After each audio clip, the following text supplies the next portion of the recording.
오늘의 데일리 뉴스레터에 오신 것을 환영합니다. 1. 바이든 한국에 보복, 한국산 절대 사지마, 충격 발표. 2. 한국에서 중국 노동자 사라진다. 3. 중국에 붙었다가 화들짝 LNG 2탄까지 터졌다. 한번 진실을 알아봅시다. 바이든이 큰일을 당했습니다. 삼성의 보복이 시작되면서 이미 대혼란이 일어났는데 이번에는 한국의 결정적인 조치가 나와서 바이든은 회복이 불가능할 정도로 망가져 버렸습니다. 최근 미국이 크게 관심을 두고 있는 필리핀까지 갑자기 미국산 무기 대신 한국산 무기를 대량으로 구매한다는 뜻을 밝히면서 특히 최근 유럽에서 인기를 끌고 있는 미국산 하이마스 미사일 대신 한국산 무기를 선택했다는 폭탄 발표를 했습니다. 어떤 이유로 인해 한국에 이러한 결정적인 조치가 일어났는지 놀라운 지각 변동이 일어난 것인지 궁금합니다. 한국이 도대체 어떻게 이렇게 빠르게 대반전을 만들어낸 것인지 최근 미국에서는 기이한 현상들이 동시다발적으로 일어나기 시작했습니다. 바이든까지 직접 나서서 빼앗으려 했던 폴란드 원전 수주. 최근 웨스팅하우스가 한국을 향해 충격적인 발표를 했습니다. 한국 수력원자력과 한국형 원전인 APR1400 위 원천 기술에 대한 지적재산권을 두고 소송 중인 웨스팅하우스의 패트릭 프레그먼 최고 경영자 CEO가 폴란드 현지 언론에 지식재산권을 침해한 한국 원전이 폴란드에 지어질 일은 없을 것이라는 충격적인 발표를 했습니다. 30일 폴란드 언론인 에너제티카24와 폴리시뉴스에 따르면 프레그먼 CEO는 26일 현지 언론과 인터뷰에서 한국이 추진하는 원전 사업은 폴란드에서 절대 이뤄지지 않을 것이라며 한국형 원전이 미국의 수출 통제와 국제법을 위반하기 때문이라고 했습니다. 이어 폴란드 같은 법치국가에서 지식재산권을 침해하는 기술 채택을 검토하는 건 상상할 수 없다 라고 했습니다. 자, 그런데 놀라운 일이 벌어졌습니다. 폴란드 전력공사는 미국의 이러한 압박에도 불구하고 한국과 퐁투누프 지역에 원전 4기를 짓기 위한 40조 원 규모의 계약을 체결했습니다.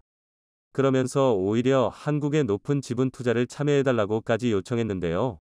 보이치에흐 동브로프스키 폴란드 전력공사 PGE 사장은 기자 간담회에서 한수원은 투자 경험이 많고 한정된 예산으로 프로젝트를 수행하는 능력도 뛰어난 기업이라며 한수원이 합작법인의 지분 중 49% 정도를 투자해주길 바라고 있다고 밝히며 미국에 너무나도 큰 충격을 주었습니다.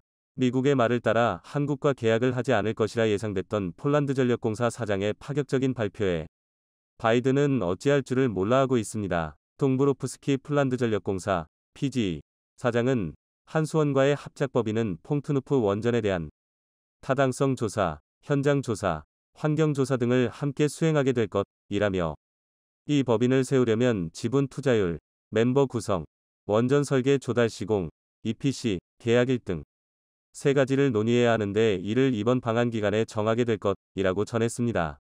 또한 러시아 우크라이나 전쟁으로 값싼 에너지원을 확보해야 한다는 주민들의 인식이 폴란드 안에서 강해지고 있다며 2035년에는 첫 번째 원전을 시운전하겠다는 의지가 강하며 이 프로젝트를 최대한 빨리 시작할 수 있도록 할 것이고 이를 가능하게 만들 유일한 곳이 바로 한국이라며 미국은 언급조차 하지 않았습니다. 이뿐만이 아닙니다. 미국 뉴스 진행자가 그룹 방탄소년단 BTS 이 미국 백악관을 방문한 것을 두고 미국의 의상을 떨어뜨린다며 조롱의 논란이 됐던 일 기억하실 겁니다. 미국 매체 롤링스톤 등은 미국 폭스뉴스 진행자인 터커 칼슨이 BTS가 최근 백악관을 찾아 반아시안 증오범죄 대응 방안을 논의한 것과 관련해 조롱성 발언을 해 논란이 됐다고 보도했습니다. 터커 칼슨은 이날 진행한 폭스뉴스 투나잇쇼에서 조 바이든 미국 대통령의 상황이 안팎으로 매우 나빠졌다.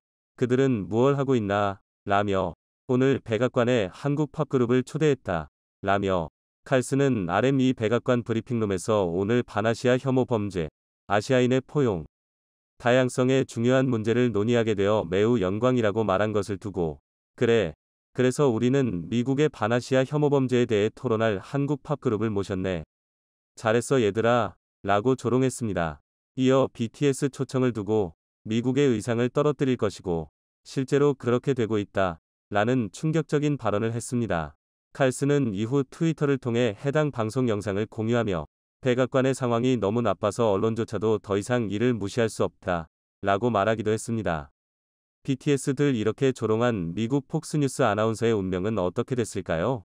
네, 여러분의 예상이 맞았습니다. 이 아나운서 때문에 폭스뉴스는 1조 원이라는 천문학적인 금액의 벌금을 맞게 됐고, 결국 이 아나운서는 폭스뉴스에서 퇴출됐습니다. 한국의 BTS들 잘못 건드렸다가 무릎을 꿇은 곳은 미국의 폭스뉴스뿐만이 아닙니다. 호주 한 방송사가 그룹 방탄소년단을 비하하는 발언으로 팬들의 문매를 맞았습니다. 지난 19일 현지 시간 방송된 호주 채널 9 프로그램 22은 세계적인 인기인 방탄소년단을 다루면서 인종차별적인 뉘앙스를 풍기며 조롱했습니다. 여자 진행자가 당신이 들어보지 못한 위대한 밴드를 소개한다 며 방탄소년단을 한국의 원디렉션으로 언급하자 남자 진행자는 들어본 적 없다 라고 말했습니다. 또 이날 방송에서는 현지 코미디언 등 다수 출연진이 나와 비꼬는 말투로 방탄소년단을 언급했습니다. 이 그룹의 인기를 남북 문제에 빗대며 김정은 북한 국무위원장 이 남자 아이돌을 좋아하면 한국 전쟁 문제가 없어질 수 있겠다. 한국의 뭔가가 미국에서 터졌다는 얘기를 듣고 걱정했다. 더 나쁜 것, 폭탄, 미사일 보다 그렇게 좋지 않았다 라고 빈정댔습니다. 방탄소년단이 빌보드 200위에 오른 것을 두고는 한국인 중 최초로 미국에서 1위를 한 그룹이라면서도 인상적인 것은 그중 멤버 한 명만이 영어를 할 수 있다는 것이라고 했습니다. 이어 춤도 굉장하다, 노래는 패스할 수 있다 며 한 멤버가 노래하다 실수하는 영상을 보여줬습니다. 아울러 방탄소년단의 UN 연설과 관련해서도 그 내용이 아마 헤어스프레이에 대한 것이었을걸 이라고 비아냥댔습니다. 심지어 한 출연자는 방탄소년단 팬들은 하드코어 라면서 한 번은 멤버 중 게이가 있냐고 물어봤는데 나를 엄청 공격했다. 그냥 수학일 뿐인데 라고 발언했습니다. 그러자 결국 방탄소년단의 팬클럽 아미가 대대적인 집단 행동에 나섰고 결국 문제의 호주 프로그램 채널 9은 영어와 한글로 사과의 글을 올렸습니다. 무례나 불쾌하게 생각하셨다면 진심으로 사과드립니다. 라고 말이죠. 자, 그런데 이건 아무것도 아니었습니다. 바이든은 한국산 무기를 꾸준히 대규모로 사던 필리핀에 한국산 무기 대신 미국산 무기를 사라고 한 사실이 드러나 큰 충격을 주고 있습니다. 그러면서 미국산 고속기동 포병 다연장 로켓 시스템 하이마스가 우크라이나 전쟁에서 전쟁을 뒤집은 게임 체인저라며 필리핀도 한국산 무기 대신 미국산 무기를 사라고 압박한 것으로 전해졌습니다. 그러면서 직접 보여주겠다며 최근 미군과 필리핀군이 함께 실시한 연합훈련에서 6발이 하이마스 실탄 사격을 실시했으나 단 한 발도 목표물을 명중시키지 못한 것으로 확인되며 대망신을 당했습니다. 30일 현지 시간 군사 전문 매체인 디펜스원에 따르면 미군과 필리핀군은 연내 연합군사훈련 발리카탄의 일환으로 지난 22터부터 23일 필리핀 바스코섬 인근의 바시해협에서 실탄 사격을 포함한 훈련을 실시했습니다. 이번 훈련 기간 바스코섬에는 미군이 우크라이나의 지원에 높은 평가를 받은 무기인 제블린, 대전차 미사일과 스팅어지 대공 미사일, 하이마스 등도 배치됐습니다. 발리카탄 훈련은 지난 2016년 필리핀에서 로드리고 두테르테 전 대통령이 취임한 이후 친중 행보를 보이면서 해마다 규모가 축소돼 실시됐으나 작년 6월 페르디나드 마르코스 대통령이 취임한 이후 미국과의 동맹을 강화하면서 훈련이 다시 확대됐습니다. 특히 올해는 중국 해군의 공격에 대비하는 차원에서 중국 군함을 가정한 선박을 목표물로 삼아 실사격 훈련도 실시했는데요. 미군은 목표물인 선박에서 12마일, 약 20km 떨어진 바스코섬에서 모두 6발이 하이마스 로켓을 발사했으나 6발 모두 목표물을 빗나갔다고 디펜스원은 전했습니다. 자, 그런데 같은 기간 필리핀과 폴란드, 사우디, 이집트, 스웨덴, 아랍에미리트 등 7개국 군방산업계 관계자 50여 명의 참가 아래 한국이 개발한 천무의 성공적인 발사가 공개되며 한국과 미국산 무기를 비교하는 전세계 언론들의 보도가 쏟아져 나오고 있습니다. 미국이 그토록 자랑하던 하이마스는 고작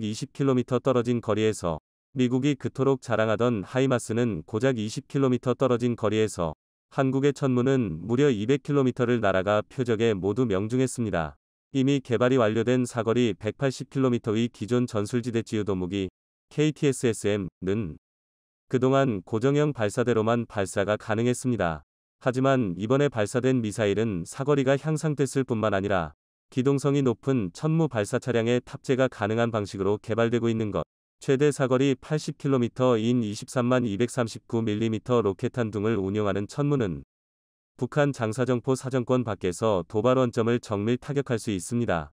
이에 필리핀 현지 전문가들은 필리핀 정부가 미국과의 하이마스 계약을 모두 취소해버리고 한국으로부터 천물을 대규모 수입할 것이라 전망했는데요. 이러한 파격적인 결단을 내린 곳은 필리핀뿐만이 아니었습니다. 폴란드가 대규모 원전 수주를 미국의 뒤통수를 치고 한국에 몰아준 데에 이어 무기도 미국 대신 한국을 택했습니다. 마리우시 브와슈차크 폴란드 부총리 겸 국방부 장관은 27일 현지 매체 폴스카타임즈와의 인터뷰에서 K239 천무 다연장 로켓의 잠재적 도입 및 공동개발에 관해 한국 파트너와 논의하고 있다며 미국의 하이마스 대신 한국의 천무를 선택했다는 파격적인 발표를 했습니다. 한국의 출입국외국인정책본부에 따르면 국내 체류 중인 외국인들 중 불법 체류자의 수가 40만 명을 넘어선 것으로 조사되어 전 국민이 충격에 빠졌습니다. 최근 몇 년간 국내 불법 체류자의 수는 급증하여 연간 10만 명 이상이 증가하고 있습니다. 이들은 불법적으로 한국에 체류하며 다양한 범죄를 저지르고 국민들에게 피해를 주고 있습니다. 한국 정부는 이러한 문제에 대해 여러 차례 대책을 시도해왔으나 상황이 개선되지 않아 이제는 강력한 대책을 취하고 있다고 합니다. 이에 대해 중국인 불법 체류자들은 한국에서 1터부터 2년만 일하면 중국에서 집 한 채 살 만큼 벌 수 있었는데 이제는 그럴 수가 없다며 후회하고 있다고 합니다. 그 자세한 내용 알아보도록 하겠습니다. 최근 국내에 거주하는 외국인 불법 체류자 수가 급증하면서 그들이 저지르는 극악무도한 소식도 끊이지 않고 들려오고 있습니다.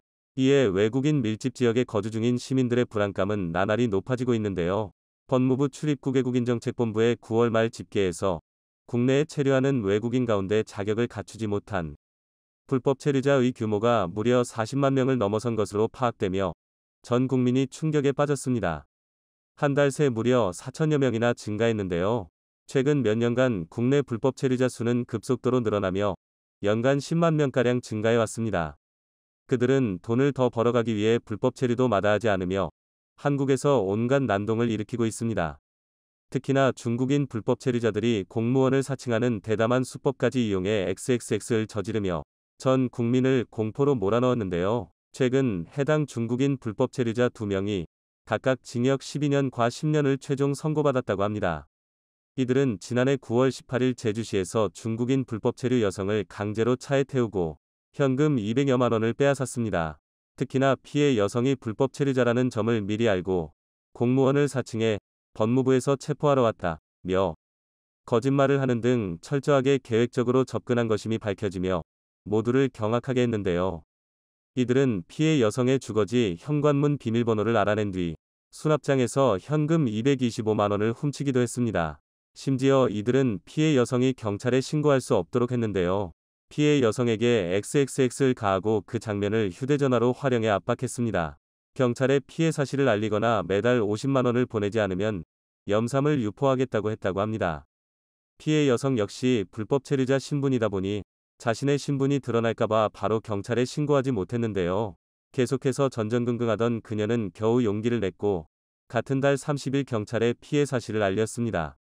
수사에 착수한 경찰은 사흘 만인 그해 10월 3일 탐문과 잠복 수사 끝에 한바탕 추격전을 펼치며 이들을 붙잡았습니다. 지난 4월 1심 재판부는 A씨에게 징역 12년, B씨에게 징역 10년을 선고하고 10년간의 신상정보 공개 고지, 5년간의 아동 청소년 관련 기관 및 장애인 복지시설 취업 제한을 명했습니다. 이후 검찰이 양형 부당을 이유로 항소했고 이어서 A씨가 상고했으나 모두 기각되며 A씨의 형량은 징역 12년, B씨의 형량은 징역 10년으로 최종 확정됐습니다. 중국인 불법 체류자들이 문제를 일으켜온 것은 한두 번 일이 아닙니다. 그들의 위협은 해가 갈수록 폭증하며 전 국민을 공포로 몰아넣고 있는데요. 한 중국인 불법 체류자는 지난 2019년 무비자로 제주도에 들어온 뒤 기간을 어기고 계속 머물다가 올해 4월 28일 경찰에 붙잡혔습니다. 제주 출입국외국인청으로 인계된 그는 청사 내부 천장 에어컨 등 물건을 부수고 출입국청 직원의 귀를 물어뜯으며 난동을 부렸는데요. 그는 유치장에 수감된 이후에도 난동을 멈추지 않았습니다. 경찰관의 팔 부위를 깨물고 교도소 내부 화장실 변기 바닥과 CCTV 등 2천만 원 상당의 공용 물품을 손상했습니다. 어이없게도 그는 자신의 행위가 정당하다고 주장하며 첫 재판에서부터 국민참여재판을 희망했습니다. 고가 부당한 체포 과정에서 빚어진 사안이며 분노조절 장애로 인한 심신미약 상태임을 주장하면 충분히 정상 참작이 가능할 것이라는 판단하에 국민 정서에서 벗어나지 않는다는 방어권을 강조한 것으로 보입니다. 결국 재판부는 국민참여재판을 받아들였고 해당 중국인은 국민참여재판을 통해 징역 4년을 선고받았습니다. 중국인들이 불법 체류를 하면서까지 그토록 한국에 집착하는 이유는 바로 돈 때문인데요. 지난 8월 중국 황구망에 게재된 한국의 인력이 부족한데 그 주요한 이유는 한국에서 중국 노동자들이 사라졌기 때문이라는 글에 달린 댓글들을 통해 그 내면을 살펴볼 수 있습니다. 한국 공사 현장에서는 1개월이면 1만 위안을 벌 수 있어 한국에서 한 달 일해서 번 돈으로 중국에서 1년을 산다고? 과장 아냐? 주변 조선족들은 한국에 가서 한 달에 1만 위안 이상을 벌었어. 국내에서는 한 달에 몇백 위안을 받던 시절이었지. 2년이면 집 한 채를 살 만큼 벌 수 있었던 거야. 이에 중국인 불법 체류자들은 뒤늦게 후회하며 한국에서 1터부터 2년만 벌면 중국에서 집 한 채 살 만큼 벌 수 있었는데 지금은 그럴 수가 없다. 며 땅을 치고 있다고 하죠. 한편 그간 여러 차례 반복되어 온 문제 상황에 더 이상 두고만 볼 수 없었던 한국 정부는 강력한 칼을 빼들었다고 하는데요. 사실 우리 정부는 지난해 6월부터 불법 체류자 근절을 위해 자진 출국하는 불법 체류 외국인에게 범칙금 납부 입국 금지 면제 90일짜리 단기 방문 C3 단수 비자를 발급하는 등 여러 가지 해결 방안을 내놓았습니다. 하지만 애석하게도 불법 체류율의 증가세는 단 한 차례도 꺾이지 않았죠. 이에 전문가들은 그 실효성에 대해 의문을 제기하기도 했는데요. 국내 한 대학의 교수는 1년여간 불법 체류를 해결하기 위해 다양한 처방을 내렸지만 결과적으로 증가세를 완화하는 데 아무런 영향을 미치지 못했다며 법무부의 해당 정책에 낙제점을 줄 수밖에 없는 이유라고 비판했습니다. 교수는 이어서 가장 큰 문제는 체류 외국인은 감소하지만 불법 체류자는 불어난다는 사실이라며 국내 외국인 5명 중 1명이 불법 체류자인 만큼 외국인 이민 정책을 펴나갈 때 이들을 염두에 두지 않을 수 없게 됐다고 덧붙였습니다. 결국 한국 정부는 더욱 강력한 카드를 꺼내들 수밖에 없었는데요. 체류 기간이 지났는데도 본국으로 돌아가지 않은 불법 체류자들을 검거해 강제 출국 조치했다고 합니다. 최근 제주에 무사증으로 입국해 체류 기한을 넘겼거나 불법 취업 중이던 외국인들이 무더기로 적발됐습니다. 법무부 제주출입국 외국인청은 체류 기간이 지나고도 제주에 머물고 있는 필리핀인 3명과 중국인 8명 등 모두 11명을 출입국관리법 위반 혐의로 검거했다고 밝혔는데요. 특히 중국인 8명은 2018년부터 2019년 무사증 제도를 통해 제주도에 입국한 후 지금까지 도내 음식점과 리조트 등에서 불법 취업을 해온 것으로 드러났습니다. 제주 출입국 외국인청은 이들 중국인 8명을 강제 퇴거 조치했으며 불법 고용한 고용주에 대해서는 통고 처분했습니다. 한편 현재 한국 고용시장에서의 수급 불균형은 심각한 수준인데요. 한국에 머무는 중국인 노동자들의 숫자가 눈에 띄게 줄어들며 일부 국민들은 환호하고 있는 반면 불법 체류자의 저임금에 절대적으로 의존해왔던 저임금 산업은 채용에 어려움을 겪고 있다고 합니다. 고용노동부에 따르면 기업들이 적극 채용을 추진했음에도 채용하지 못한 일자리가 1분기 기준 17만 4천 개로 지난해 같은 기간보다 70% 급증했다고 하는데요. 채용의 어려움으로 인해 음식점, 공장, 건설 현장 등에 인력을 파견하는 취업 알선기관들은 직격탄을 맞고 있다고 합니다. 그로 인해 연초부터 서울 대림동에 있는 80여 개의 직업소개소 중 10개 이상의 업소가 문을 닫았다고 하죠. 이러한 현상에 대해 일부 분석가들은 한국 내 외국인 노동자 수가 급감했으며 특히 한국에서 일하던 중국인 노동자 중 상담수가 중국으로 돌아간 후 한국으로 되돌아오는 경우가 적어졌기 때문이라고 분석했습니다. 한 브로커는 중국인 노동자들에게 설을 쇠고 다시 한국에 돌아와 달라고 간청했지만 아무도 오지 않았다고 전했는데요. 일자리를 구하지 못해 애원해왔던 과거 중국인 노동자들의 모습과는 극명하게 대비되는 모습이었습니다. 한 중국인 노동자는 예전에는 한국에서 한 달 동안 번 돈을 가지고 중국으로 돌아가면 1년을 살 수 있을 정도로 양국 간의 소득, 물가 차이가 엄청났지만 요즘은 예전 같지 않아서 한국에 가는 걸 꺼리게 된다며 한국으로 돌아오지 않은 이유를 밝혔습니다. 과거와는 극명하게 달라진 중국인 노동자들의 인식을 앞서 언급했던 중국 황구망에 게재된 글의 또 다른 댓글을 통해 살펴볼 수 있는데요. 이전에는 한국 돈 1만 원이면 80위안이었는데 지금은 50위안. 차이가 너무 극심해. 지금 중국은 부자가 될 수 있는 길이 많아. 노력하면 반드시 행복한 삶을 살 수 있다. 한국과 중국 돈의 가치가 예전과 극심하게 달라졌습니다. 과거와는 달리 발전하고 있는 중국의 현재 모습에 중국인 노동자들의 자국에 대한 자부심 역시 뒤졌는데요.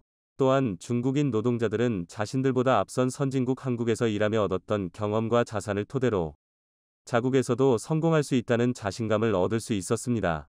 한국 LNG선을 무섭게 추격해오던 중국이 엄청난 결과에 충격을 받고 있어 화제입니다. 프랑스의 도움으로 가까스로 수주를 늘려왔지만 올 1분기 황당한 실적이 나왔기 때문입니다. 게다가 새로운 유형의 선박에서도 자금을 쏟아부어 한국을 추격했지만 이것 또한 대규모 불량이 터질 것이란 우려가 나오고 있습니다. 프랑스와 중국의 합동 견제를 한국이 극복한 상황인데 조선업에 무슨 일이 발생했는지 자세히 알아보겠습니다.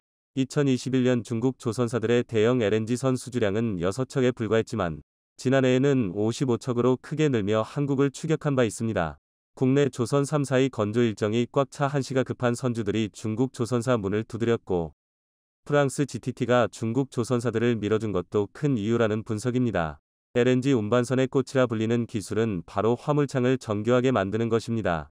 1990년대 초까지만 해도 모스형 화물창을 앞세운 일본의 동무대였으나 선체와 화물창을 일체화해 적재 용량을 약 40% 늘린 멤브레인 기술이 등장하면서 판도가 바뀐 바 있습니다. 현대중공업은 이 기술을 개발한 프랑스 GTT와 1979년 기술협약을 체결하며 시장을 선점했습니다. 2013년에는 세계 최초로 LNG 운반선 육상 건조에 성공했으며 LNG 운반선은 한동안 한국 조선사 차지였습니다. 작년에도 전체 LNG 운반선 발주량의 70%를 쓸어 담았죠. 글로벌 선주들도 수십 년간 쌓인 신뢰 덕분에 해당 화물창을 선호하고 있습니다. GTT 화물창 라이선스의 90%는 한국 조선소에서 나오는 상황입니다. 프랑스가 LNG 화물창을 독점하다 보니 가격 협상력 역시 막대한데 국내 조선사들은 기술 라이선스로 성가의 5%가량을 지급하고 있습니다. 원자재 가격 상승에 막대한 로열티까지 주며 손익분기점 맞추기도 버거웠습니다. 하지만 GTT는 한국 조선사의 실적은 개의치 않고 갑질을 했습니다. 화물창이 고장났을 때 GTT 본사 기술자를 부르도록 강제하는 조양 등을 삽입해 기술 지원 서비스에서 추가적으로 이득을 것입니다. 수리 난이도와 관계없이 비용이 집행돼 조선업계의 불만이 쌓여왔습니다. GTT는 지난해 LNG 운반선 162척에 대해 탱크 설계를 수주했습니다. 우크라이나 전쟁에 따른 수해로 LNG선 발주량이 대폭 증가했기 때문입니다. GTT는 1분기에도 20%가 넘는 성장세를 기록하며 약 1,100억 원의 매출을 올린 것으로 나타났는데 그중 한국에서 반환한 금액은 900억 원 수준입니다. 연간으로 봤을 때 3천억 원 이상을 과도하게 뜯어가고 있는 것입니다. 이에 공정위는 2020년 GTT가 시장 지배적 지위를 남용하고 있다고 판단해 기술 지원 서비스를 끼워 파는 행동을 중단하라고 명령했습니다. 이와 함께 과징금 125억 원을 부과하면서 말입니다. 대법원까지 간 분쟁은 최근 GTT 패소로 일단락됐습니다. 기술 지원을 따로 구매할 수 있어 어느 정도 이익 회복이 기대되고 있습니다. GTT는 국내 조선사들이 자체 화물창 기술을 개발하는 것도 못마땅해 했고 이에 의도적으로 중국을 밀어주는 전략을 썼습니다. 지난해 장난, 다롄, 장수조선소에 화물창 라이선스를 발급했던 것입니다. 장수조선은 창사 이래 처음으로 LNG 운반선 4척을 수주했는데 GTT는 이달부터 화물창 설계를 해주고 있습니다. 국내 조선업 관계자는 GTT가 라이선스를 준다고 배가 만들어지지 않는다며 오랜 기간 쌓인 노하우가 있어야 건조를 할 수 있다고 덧붙였습니다. 그럼에도 동시다발적으로 중국 업체가 제작에 나선 데는 GTT를 의심하고 있습니다. 국내 조선소에 파견된 GTT 직원이 제작 과정을 지켜본 후 중국 조선소 쪽에 전해줬을 가능성이 높다는 것입니다. 기술을 받은 중국 조선소들은 작년에 대폭 수주를 늘린 바 있습니다. 2021년 7.8% 점유율에서 작년에 30% 가까이 끌어올렸던 것입니다. 하지만 최첨단 설비를 도입하고도 기술력이 부족해 활용을 제대로 못하고 있습니다. 결국 GTT가 중국을 밀어줬음에도 올해 들어 중국의 성장은 멈칫하고 있습니다. 1분기 글로벌 LNG선 발주량의 95%를 한국이 따낸 것입니다. 글로벌 발주량 156만 CGT 중 한국 조선 3사는 148만을 수주했습니다. 척수로 환산하면 19척 중 17척을 수주한 것입니다. 한국조선의 양이 10척, 삼성중공업과 대우조선의 양은 각각 4척과 3척을 수주했습니다. 후둥중화가 올해 초 LNG선 생산 능력을 2배로 늘린다고 발표했지만 중국에 맡기는 선사가 크게 줄어들어 난처해하고 있습니다. 이는 중국 언론에도 대서특필되며 현실을 한탄하고 있는 상황입니다. 비슷한 상황은 메탄올 추진선에도 발생하고 있는데 미래는 어느 정도 예견되고 있습니다. 차세대 연료로 주목받는 메탄올 추진 컨테이너선에서 한국은 누적 50% 이상 점유율을 유지하고 있습니다. 중국은 최근에 메탄올 추진선을 시작했지만 한국은 이미 2013년부터 진행해왔습니다. 현대중공업그룹은 메탄올 추진 PC선을 세계 최초로 수주해 2016년 인도했고 2021년에도 세계 최초로 메탄올 추진 컨테이너선을 제작해 지금까지 가장 많은 54척을 수주 중에 있습니다. 2월 중순에는 HMM 21조 4천억 원 규모 메탄올 추진 컨테이너선 9척을 발주했죠. 한국조선해양 측의 7척, HJ중공업이 2척을 맡기로 한 상태입니다. 이에 한국은 작년에 이어 올해도 놀라운 모습을 이어가고 있습니다. 중국의 거센 견제에도 수주 대박을 터뜨린 것입니다. 한국조선해양은 석 달 남짓 기간에 수주 목표 절반가량을 채웠는데 지난 20일 기준 총 64척의 선박을 수주한 상황입니다. 금액으로는 77억 2천만 달러에 달합니다. 이는 올해 수주 목표치 157억 4천만 달러의 절반에 해당하는 수치죠. 한국조선해양의 세계 자회사 중 현대사모중공업이 전체 수주를 견인했는데 올 들어 30척의 선박을 수주하며 현대중공업 10척, 현대미포조선 24척 수주량을 크게 웃돌았습니다. 특히 30척 중 19척이 메탄올 추진 컨테이너선이고 LNG 운반선 7척, LPG 운반선 2척 등이 있습니다. 회사 관계자는 메탄올 추진 컨테이너선은 고부가 가치 선박이라며 이미 3년치 일감을 확보해 수익성 위주로 선별 수주 중이라 밝혔습니다. 이에 따른 한국조선해양의 실적 전망치를 보면 올해 8천억 원 흑자로 돌아서고 향후 2터부터 3년간 수조원의 이익이 기대되고 있습니다. 최근 외국인과 기관이 한국조선해양 주식을 꾸준히 매집하는 것도 이런 이유 때문입니다. 한국의 메탄올선 발주를 가장 많이 한 곳은 덴마크 해운업체 머스크입니다. 머스크는 LNG 연료를 건너뛰고 메탄올 추진선으로 갈아타고 있습니다. 2021년 8월 세계 최초로 한국조선해양과 1만 6천 TEU급 8척 건조 계약을 했는데 이때도 1조 6천억 원 상당의 초대형 수주였습니다. 그리고 지난해 10월 1만 7천 TEU급 6척을 추가로 발주했죠. 앞서 발주한 물량까지 더하면 총 19척을 안벽이장공 한국조선해양에 맡긴 것입니다. 최근에도 머스크는 최대 8척 규모의 메탄올 추진선 입찰을 진행 중인데 한국조선사 2곳이 최종 후보군에 올라 있습니다. 8천 TEU급으로 수주 규모는 1조 원 안팎입니다. 중국 업체들도 100억 원 정도 낮은 가격으로 경쟁에 참여하고 있습니다. 하지만 기술력과 메탄올선 건조 경험 등에서 역량 차이가 크기에 국내 조선사가 100억 원 정도는 기술력으로 커버할 것으로 보고 있습니다. 중국 조선그룹은 작년 4월에야 메탄올 추진 1호기를 진수해 시문전에 들어갔죠. 현대중공업이 2016년에 진수한 것에 비해 6년 이상 뒤처져 있습니다. 중국 조선사는 선박 건조 비용의 60% 정도를 은행에서 조달해 사용하고 있는데 만약 제대로 건조를 못한다면 은행마저 부실 위험에 빠질 수 있는 상황입니다. 프랑스는 메탄올선에서도 중국을 적극 지원하고 있습니다. 프랑스 신사 CMA는 지난해 8월 중국 다롄 조선에 10억 달러 규모 메탄올 추진선 6척을 발주한 바 있습니다.